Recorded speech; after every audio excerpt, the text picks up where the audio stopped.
Hi guys, તો અમે અહીંયા હતા ભાખર અને ત્યાંથી ભરવાના હતા ગાડીમાં બટાકા, એટલે વિડીયો લઈ લીધો મેં બી. એક મળી હતી કૂતરી, તો એના માટે મેં બિસ્કિટ લઈ લીધું છે. ચાલ લે આના ઉપર બે.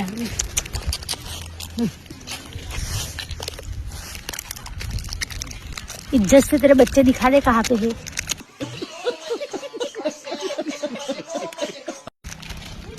नहीं बता.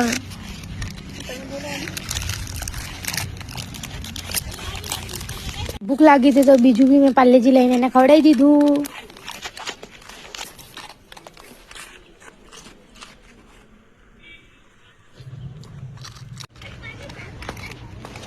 અને ત્યાં ગડી ખવડાવીને પાર્લે બધા એને આલ્યા ખરાઈ દીધા. બધા બિસ્કિટ ખવડાવી તો હવે ચારનો માર ચડે ચડે જ ફરે. મને મારી બેન પડી તો મેદી લેવા જાતા.